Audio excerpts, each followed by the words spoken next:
በዚህ በኋላ ራስ ያመጣልሻለሁ። አሁን ራሱ እንዳትረሳ ብዬ ድጋሚ ስደውልለት ሲንግሉን አልወሰድኩላትም አለኝ። እኔ ራሱ አሁን እሱ ጋር ተቀምጬ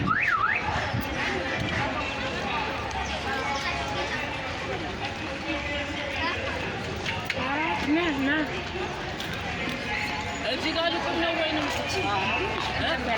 ፎቶ ነው ወይ ፎቶ ነው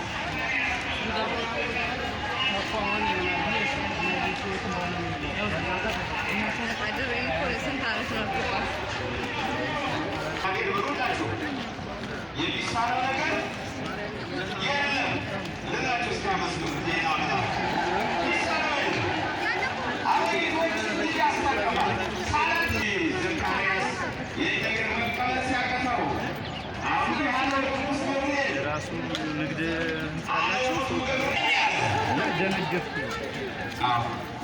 እስመ የአመንከኒ ነገሬ እስከ አመ ይፈጽም በእድሜሁ ወትከውን በሀመ ወትስዕል ነቢየ በጊዜው የሚፈጸመው የዮሐንስን ልደት ስነግር ከእግዚአብሔር ተልኬ ስነግር ስላላመን እስመ የአመንከኒ ነገሬ በጊዜው የሚፈጸመው የልጅህን ልደት ስላላመን ወትከውን በሀመ ወትስዕል ነቢየ አሁን ድዳ ትሆናለህ። መናገርም አትችልም። እስከ መቼ? ዮሐንስ ተጸንሶ እስኪወለድ ድዳ ትሆናለህ። 9 ወር ከ5 ቀን ዘካርያስ ድዳ ትሆናለህ ተባለ። ቅዱሳን መላእክት ምሕረት ይዘው ይመጣሉ። ምሕረቱን ለማይቀበሉ ደግሞ ይቀጣሉ። አምላኬን አታስመርሩ፣ በፊታችሁ ይሄዳል። እምቢ ብትሉ ይቀጣል ብሏል በብሉይ ኪዳን። በዘጸአት ላይ እስራኤልን ያስጓዘው ቅዱስ ሚካኤል ነው። በፊቴ የሄዳል መላኬ ቁጡ ነው፣ ኃጢአት ብትሰሩ አይምርም ብሏል እግዚአብሔር። ቅዱስ ገብርኤል ዘካርያስ አንደበቱ ከገብርኤል ከመልአኩ የቃል ሲወጣ ዘካርያስ አንደበቱ ተዘጋ። ከእንደዚህ አይነት መቅሰፍቶናችን ይሰውራል። ገስጾ ገሰጸኝ እግዚአብሔር፣ መገሰጽን እግዚአብሔር ገሰጸኝ በልጄ በአቤሴሎም። መንግስቴን ተነጠቁ፣ የተከበርኩት ተዋረድኩ። በባዶ እግሩ ወደ ደብረ ዘይት ተራራ እያለቀሰ ሄደ። እንዋጋ ሲል ሰራዊት ታውት የእግዚአብሔር ቅጣት ነው ነግሮኛል እግዚአብሔር አለ። ከ3 ወር ስደት በኋላ በዙፋኑ አስቀመጠው። ስለዚህ ምን አለ?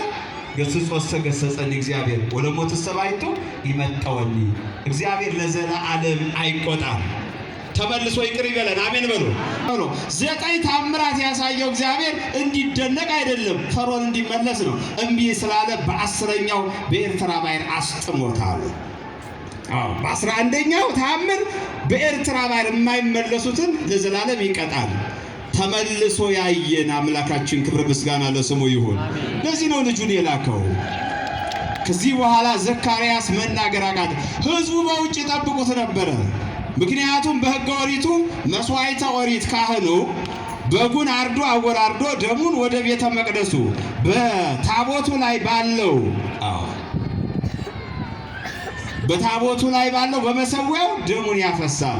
እግዚአብሔር የተቀበለለት እንደው ሊቀ ካህኑ ሳይሞት ሳይቀሰፍ በሰላም ይወጣል። ህዝቡ በሰላም ካህኑ ከወጣ ለህዝቡ የቀረበው መስዋዕት እግዚአብሔር ተቀብሎታል ማለት ነው። ህዝቡ እልል ይላል።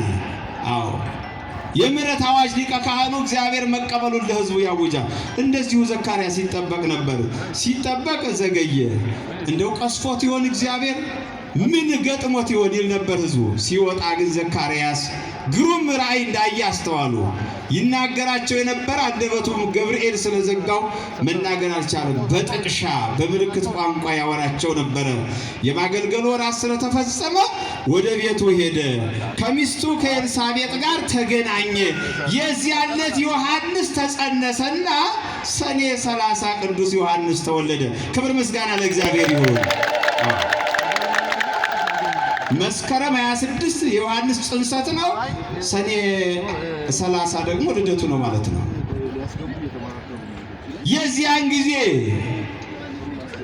ዮሐንስ 9 ወር ከ5 ቀን ሆኖት ሲወለድ የሆነውን ታሪክ እነግራቸዋለሁ። ከዚያ በፊት ግን ከመወለዱ በፊት በ6 ወሩ በሰዎች የማይደረግ በመንፈስ ቅዱስ ተቃይቶ ዮሐንስ በእናቱ ማኅፀን ሆኖ እግዚአብሔርን አምልኳል። ለመድኃኔ ዓለም ሰግዷል። ክብር ምስጋና ለእግዚአብሔር ይሁን።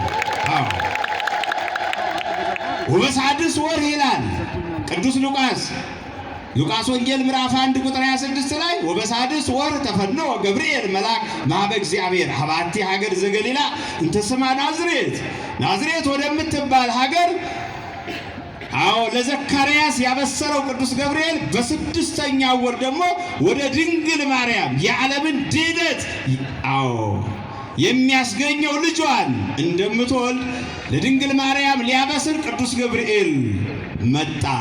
ሐርና ወርቁን ድንግል ማርያም እያስማማች ለቤተ መቅደስ መጋረጃ የሚሆነውን ትፈትል ነበር። ድንግል ማርያም በቤተ ዮሴፍ ስትፈትል ነው የኖረችው።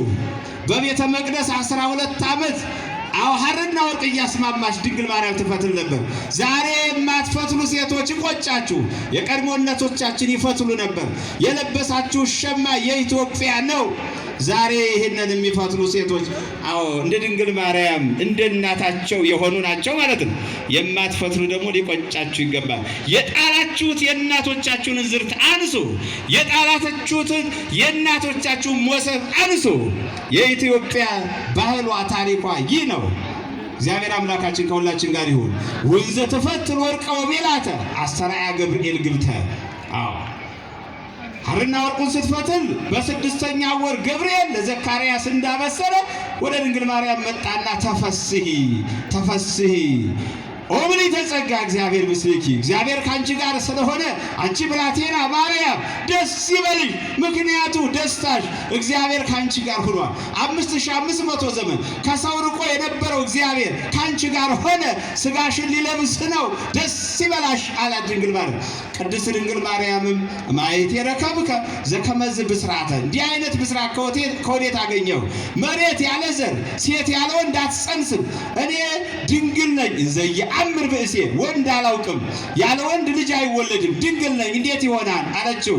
እስመ መንፈስ ቅዱስ ውእቱ፣ አንቺ ጽንስሽ ከወንድ ሳይሆን ከመንፈስ ቅዱስ ነው። ቡሩክት አንቲ እምአንስት፣ ከሴቶች ለይቶሻል። ከሴቶች ድንግል ማርያም በምን ትለያለች? በሶስት ነገር ትለያለች። ሌሎች ሴቶች ልጅ ለመውለድ ባል ያገባሉ፣ ድንግልና ያጣሉ፣ ከወንድ ዘር ይቀበላሉ፣ በዚህ መንገድ ልጅ ይወልዳሉ። ድንግል ማርያም ግን ከሶስቱ ነገር እግዚአብሔር ቡሩክት አንቲ እምአንስት ለይቶሻል። ቅዱስ ዮሐንስ አፈወርቅ በድርሳኑ ሉቃስ 1 በተረጎመበት ውእቱኬ ንጹሕ ይለዋል። የጌታን ልደት ውእቱኬ ንጹሕ እንደ ሰለስቱ ግብራት ዘውእቱ ዘር ወሩካቤ ወሰስሮተ ድንግልና እለ ስሩዓን በእጓለ እመሕያው ወእሙራን ቦሙ። የጌታ ልደቱ ሰዎች በሶስት ነገር ይለያል። የድንግል ማርያም ጽንሷ ከሴቶች በሶስት ነገር ይለያል። በምን? ሴቶች ባል ያገባሉ፣ ድንግል ባል የላትም፣ ለዘላለም ድንግል ናት። ከወንድ ዘር አልተቀበለችም፣ ድንግል ናት። ድንግልናዋን አላጣችም። ሳትጸንስም ድንግል፣ በጸነሰች ጊዜ ድንግል፣ አሁንም ድንግል ናት። የኛ ናት። ደስ ይበላችሁ ምእመናን፣ ሌሎች እንደሚሉት አይደለም። ከዚህ በኋላ ከዘመዶችሽ ከወገኖችሽ የሆነች ኤልሳቤጥ የድንግል ማርያም በሥጋ ክስቷ ናት። ስለዚህ ኤልሳቤጥ በሸመገለች ጊዜ እንደ